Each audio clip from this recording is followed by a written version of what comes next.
Oke.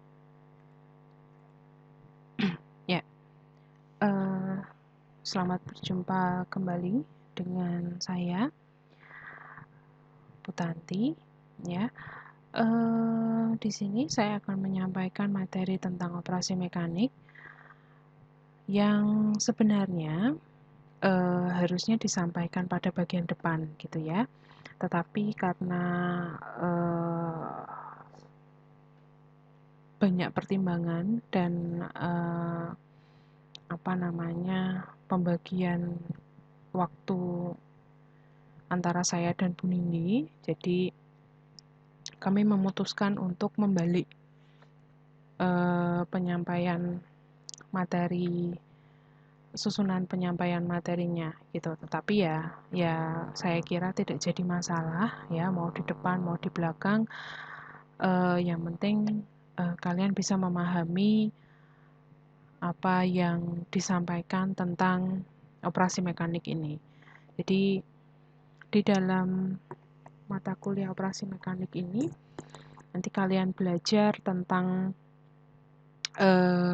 operasi atau unit-unit yang ada di dalam pabrik ya, unit-unit yang ada di dalam proses gitu, tapi yang prosesnya mekanik gitu. Jadi memang hanya pemisahan fisis, kemudian proses-proses pemisahan mekanik ya, operasi-operasi yang menggunakan alat-alat pemisah, tetapi yang konsepnya hanya perubahan fisik aja gitu ya. Jadi tidak ada proses thermal di sini, kemudian hanya fenomena fisis saja yang kita pelajari gitu. Nah, yang mau pertama kali saya sampaikan di sini ini adalah alat penyimpanan bahan.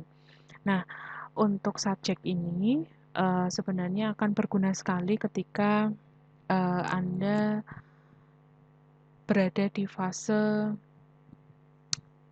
sudah mengerjakan perancangan pabrik gitu ya.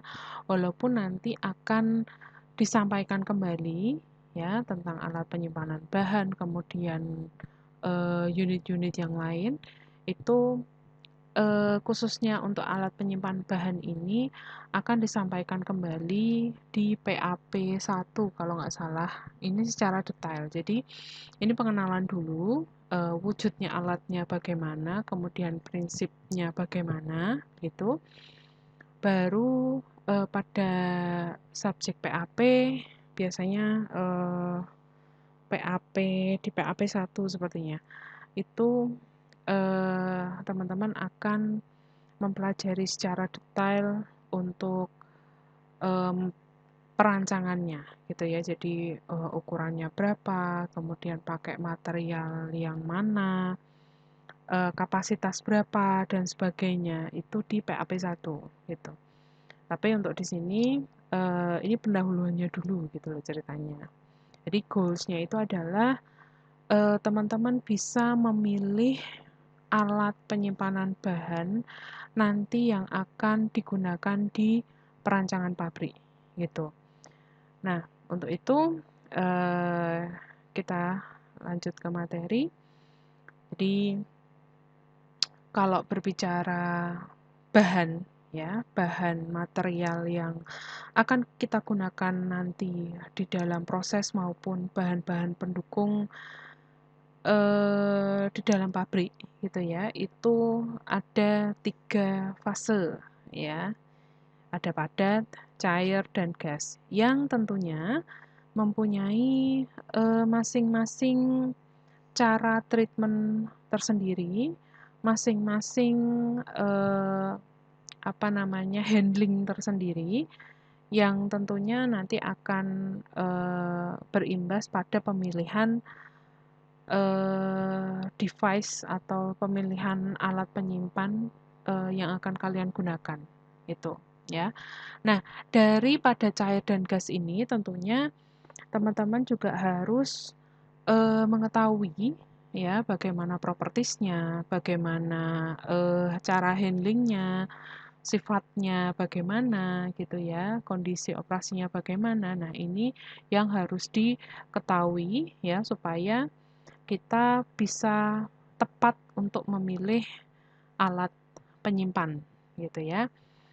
Nah, berbicara tentang penyimpanan bahan sendiri dari segi jumlah ya, itu ada jumlahnya yang banyak dan jumlahnya sedikit. Nah, kalau jumlah banyak itu bisa ditempatkan berbagai macam tangki, berbagai macam bentuk warehouse gitu ya. Tapi untuk yang jumlahnya sedikit mungkin bisa digunakan efisiensi ruang gitu ya. Kemudian misalnya dalam bentuk cair itu bisa diwadahkan di drum-drum begitu ya, ataupun jerigen-jerigen begitu. Nah, ini biasanya yang tidak terlalu sering di make up itu misalnya eee, absorben yang bisa diregenerasi, kemudian misalnya katalis yang bisa dipakai terus-menerus gitu ya. Jadi regenerasinya itu ada jangka waktunya yang cukup lumayan lama biasanya. Kita menyimpannya itu dalam jumlah sedikit gitu. Tidak sebanyak yang kita lakukan untuk handling raw material. Nah, penyimpanan bahan di dalam proses industri itu juga biasa dijumpai di 3 tempat, yaitu pada awal proses, ya, pada tengah-tengah maupun di akhir. Pada awal proses itu ya untuk menyimpan bahan baku gitu ya. Kemudian di tengah-tengah itu terjadi ketika apabila kita mempunyai perbedaan sequence, perbedaan proses ya, perbedaan waktu tinggal masing-masing unit itu berbeda sehingga dibutuhkan penampung di tengah-tengah proses gitu ya. Nah, ini untuk menyimpan intermediate product. Kemudian di akhir proses itu kita juga butuh untuk menyimpan produk gitu ya. Nah, dari jumlah bahan yang disimpan ini dan ukuran alat penyimpannya itu bisa tergantung dari kapasitas alat-alat pabrik secara keseluruhan, kemudian metode operasi ya, itu batch ataupun continue ataupun bagaimana gitu ya. Mungkin ada beberapa yang berbeda antara batch dan continue. Continue pun juga kadang-kadang juga berbeda ya, ada perbedaan waktu tinggal di situ. Nah, pastinya akan membutuhkan satu tempat penampung gitu ya. Kemudian frekuensi ya, lamanya waktu yang dibutuhkan untuk proses masing-masing unit dan mudah atau sukarnya bahan tersebut didapat dan juga distribusi bahan produknya beserta transportasi dari bahan tersebut. Jadi misalnya nanti teman-teman mengalami atau menjumpai desain pabrik yang mana bahan bakunya itu eh, suppliernya berada jauh banget gitu ya dari pabriknya, yang misalnya pengangkutannya itu pakai shipping gitu. Shipping apalagi kalau impor gitu ya, shipping itu membutuhkan waktu yang jauh lebih lama daripada jalur darat, kemudian nggak mungkin juga kita beli raw material dinaikin pesawat ya, itu jarang terjadi gitu ya. Yang memungkinkan adalah jalur laut gitu kalau kita impornya itu dalam jumlah banyak.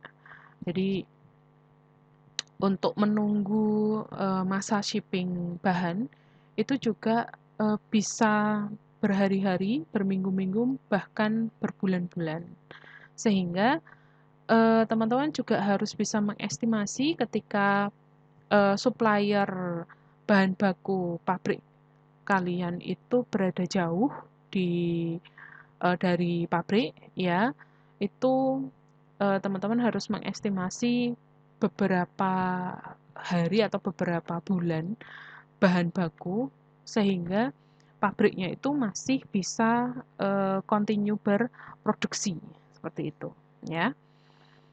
Nah, pertama kita akan membahas tentang penyimpanan zat padat.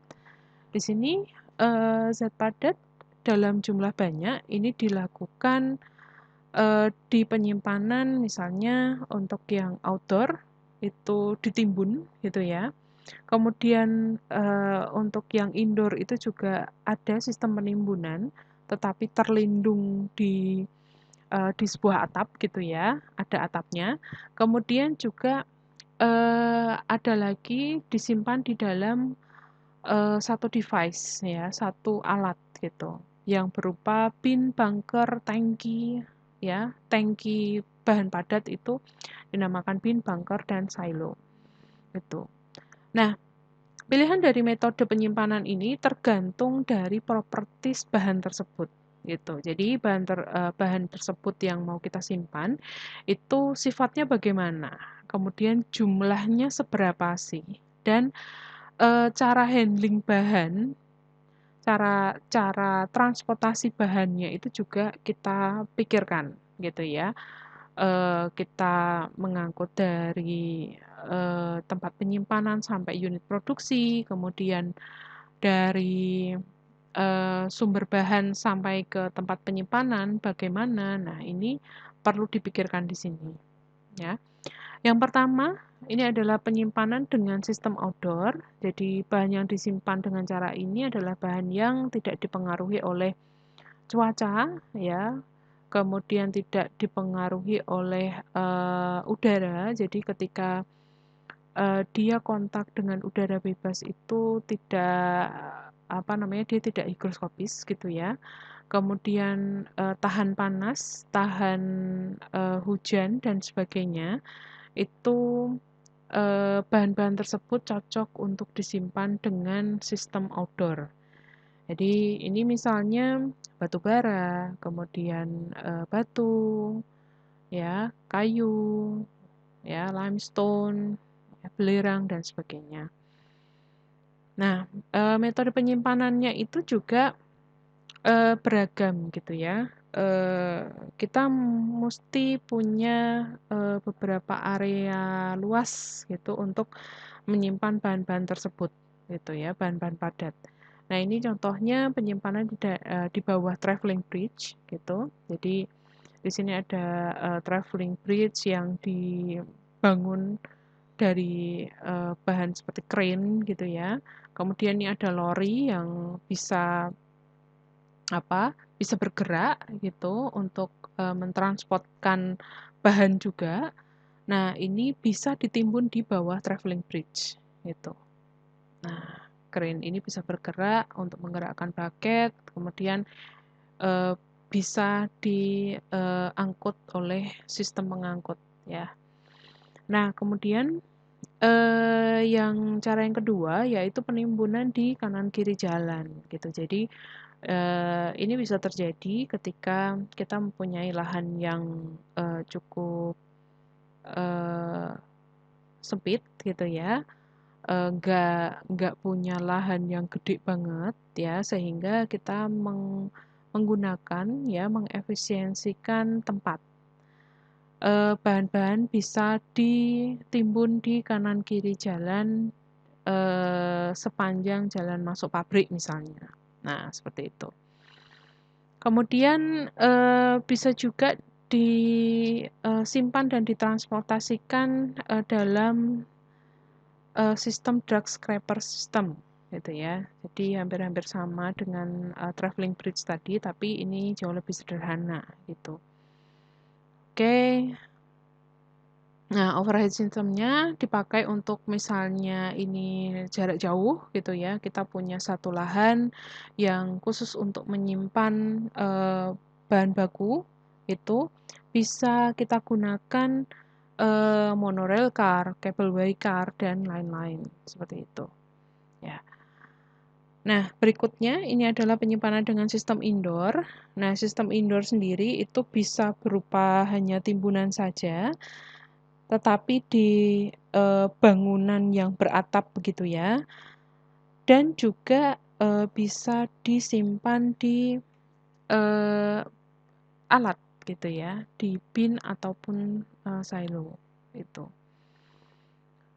Penyimpanan indoor dalam bentuk timbunan ini untuk bahan-bahan yang harus dipertahankan tetap kering. Jadi dibutuhkan atap untuk melindungi bahan-bahan tersebut gitu ya.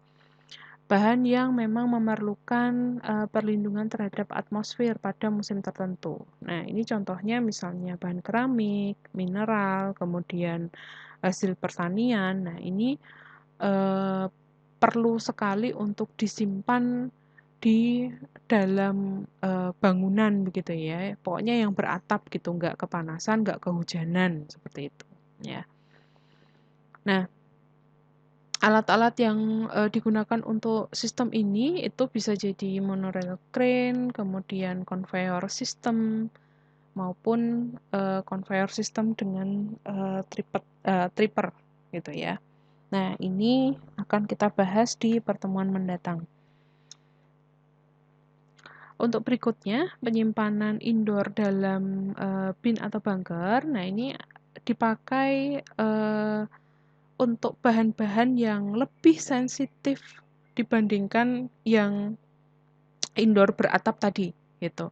Jadi untuk bahan-bahan yang memerlukan higienitas tinggi, kemudian untuk bahan-bahan yang memerlukan karena dia higroskopis, sangat higroskopis sekali. Nah, ini perlu disimpan di dalam alat gitu ya.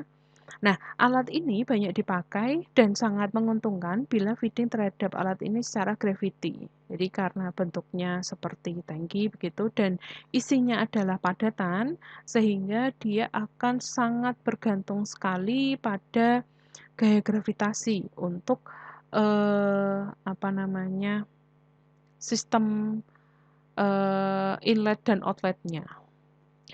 Nah, untuk menyiasati hal tersebut, biasanya tangki padatan ya, dalam hal ini bin atau bunker ini, dia didesain punya conical bottom. Jadi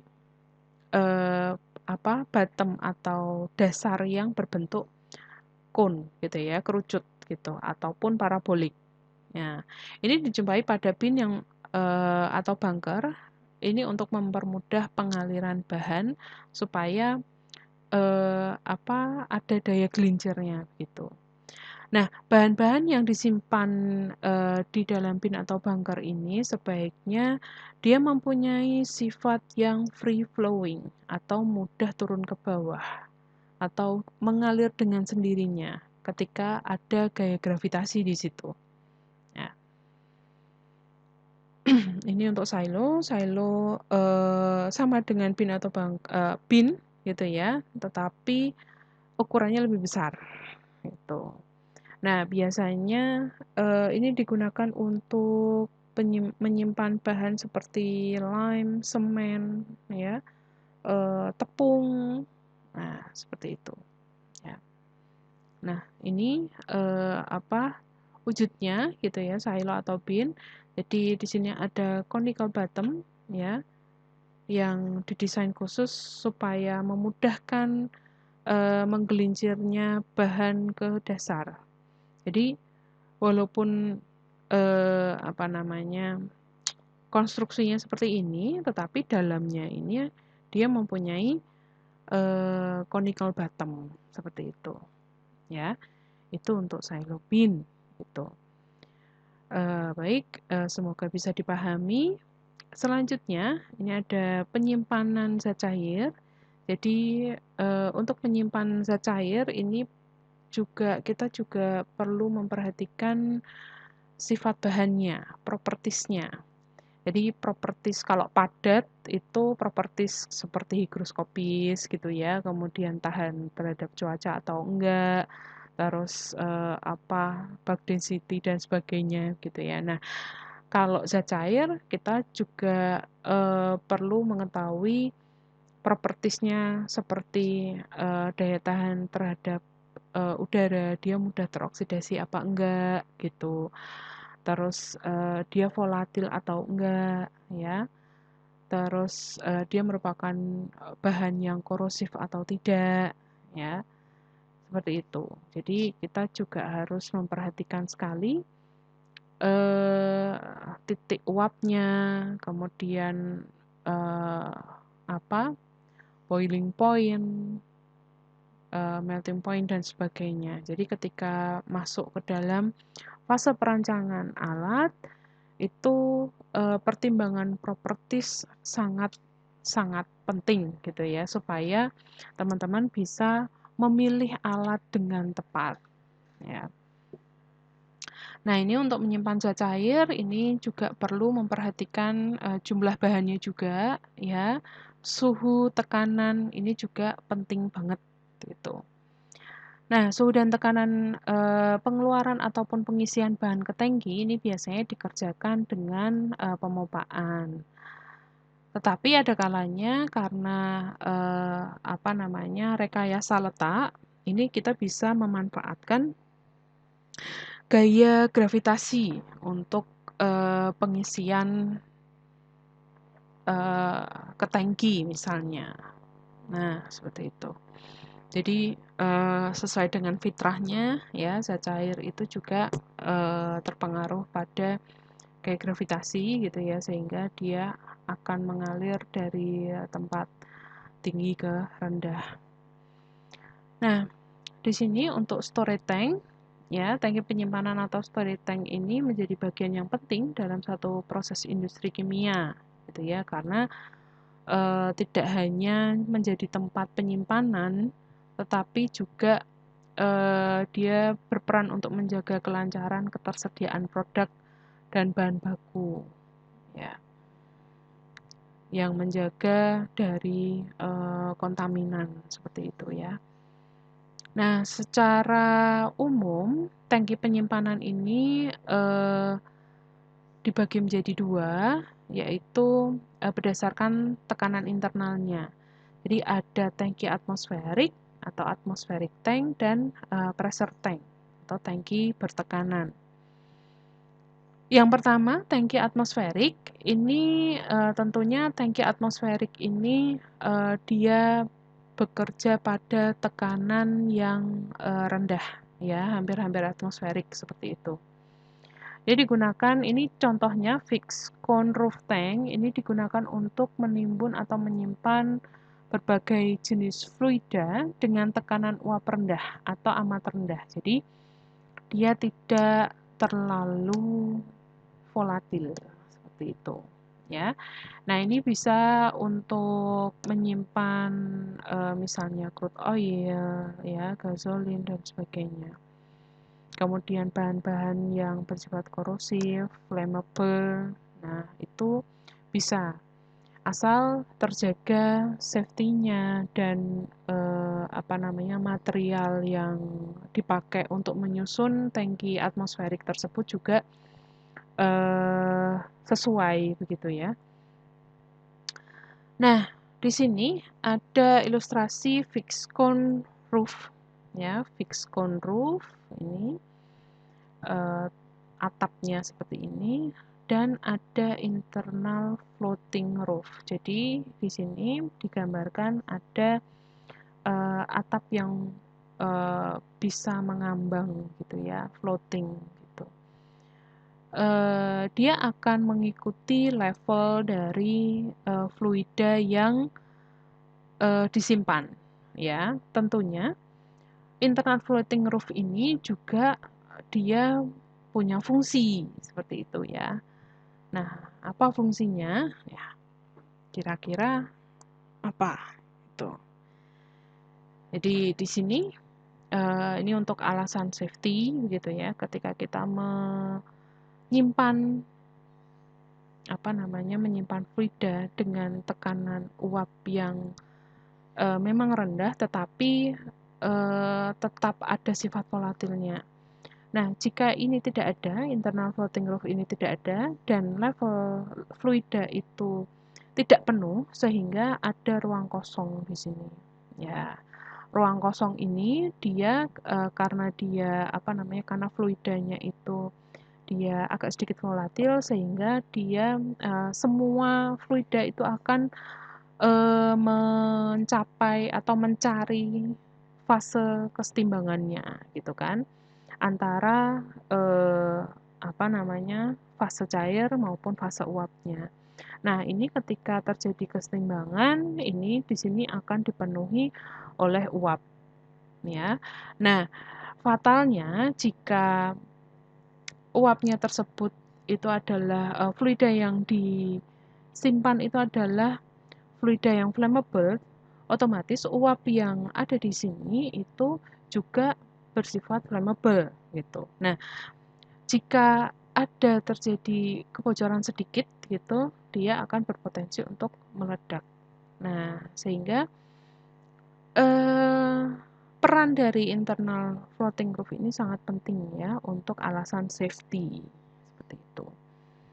Nah, kemudian ada berbagai macam tangki atmosferik juga. Ini ada tangki umbrella gitu.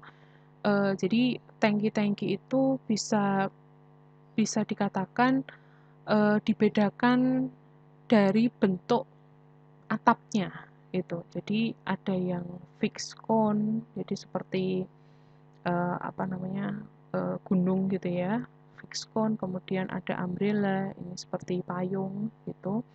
Kemudian fixed dome roof gitu, seperti cembung begitu. Nah, ini juga dia punya bentuk yang punya maksud sendiri-sendiri gitu ya. Kemudian ini dome roof seperti ini. Nah, tangki atmosferik sendiri juga ada yang berbentuk tangki vertikal maupun horizontal. Nah, untuk tangki vertikal yang tadi ya ada atap-atapnya seperti itu. Nah, ini juga ada tangki horizontal. Jadi, tangki ini dapat menyimpan bahan kimia dengan tingkat penguapan rendah, jadi yang low volatility. Nah, ini biasanya sih dibuat nyimpan air seperti itu ya. Nah, ini pakai tangki atmosferik yang horizontal. Kemudian ada tipe-tipe yang lain. Ya, saya kira bisa dieksplor sendiri nanti. Ya. Nah, baik fixed cone ataupun dome roof ya, ini dapat memiliki internal floating roof ya, yang tadi saya singgung. Ya. Ini biasanya dengan penggunaan floating roof ini ditujukan untuk penyimpanan bahan yang mudah terbakar atau flammable gitu ya. Nah, ini tujuannya yaitu level atau tingkat penguapan dari produk bisa dikurangi dan dapat mengurangi risiko kebakaran. Jadi memang pure alasan safety seperti itu ya. Berikutnya adalah pressure tank ya. Pressure tank ini dapat menyimpan fluida dengan tekanan uap lebih dari 11 PSI. Dan umumnya fluida yang disimpan ini adalah produk-produk minyak bumi. Kemudian juga yang cenderung disimpan oleh pressure tank ini adalah fluida-fluida yang dalam keadaan atmosferik dia berbentuk gas. Nah, ketika gas itu dimampatkan atau dipaksa untuk menempati suatu volume tertentu, ya tekanannya akan naik dan membuat kerapatan molekul yang ada di dalam sistem fluida tersebut dia akan merapat ya sehingga dia berubah fase menjadi cair gitu ya. Nah, untuk pressure tank sendiri ini ada beberapa bentuk yaitu bisa berbentuk tangki peluru atau balai tank ya. Jadi tangki ini sebenarnya hanya sebagai pressure vessel yang berbentuk horizontal gitu ya. Biasanya juga digunakan untuk menyimpan LPG, propen, buten, seperti itu. Kemudian selanjutnya ada spherical tank. Nah, ini dia berbentuk seperti bola, itu bundar gitu ya. Itu juga ada maksudnya. Karena konstruksi bola, dia mempunyai radius atau jari-jari yang sama terhadap titik pusat sehingga distribusi tekanannya itu merata seperti itu. Jadi bisa dibayangkan kalau tekanan tinggi sekali, ini kita paksakan untuk disimpan di dalam tangki berbentuk silinder. Lama-lama konstruksi tangki itu akan gembung seperti itu ya. Itu terjadi karena distribusi tekanan satu spot dengan spot yang lain itu tidak sama sehingga dia cenderung untuk membentuk seperti bola seperti itu. Nah, kalau tangki bola ini karena dia distribusi tekanannya rata ya, jarak dari titik pusat sampai ke dinding tangki itu semuanya sama sehingga distribusi tekanannya itu rata seperti itu. Nah, ini memang digunakan khususon untuk menyimpan fluida dengan tekanan yang amat tinggi seperti itu ya. Jadi biasanya yang untuk menyimpan yang dalam keadaan atmosferik itu dia sudah dipastikan gas ya, itu dia dimampatkan sedemikian rupa sehingga menempati satu tangki bola seperti itu ya. Nah, konstruksinya seperti ini. Tidak menutup kemungkinan pressure tank juga berbentuk seperti tangki-tangki yang atmosferik seperti itu ya. Tetapi pasti ada konstruksi yang khusus gitu di dalam lapisan pressure tank tersebut gitu ya. Nah, seperti ini. Nah, ini contohnya tangki-tangki yang kalau kita jalan-jalan ke pabrik gitu ya, tangki-tangki ini yang sebagian besar kita lihat. Nah, ini biasanya untuk menyimpan bahan-bahan baik produk, bahan baku, intermediate produk maupun bahan-bahan pendukung proses seperti itu. Baik, saya kira itu yang bisa saya sampaikan mengenai alat penyimpan bahan. Silahkan dieksplor sendiri ya. Semoga bermanfaat untuk tugas perancangan kalian nanti gitu ya. Baik, saya akhiri. Selamat siang, selamat pagi ya, selamat sore. Semoga kita semua dalam keadaan sehat walafiat terus. Baik, saya akhiri. Wassalamualaikum warahmatullahi wabarakatuh.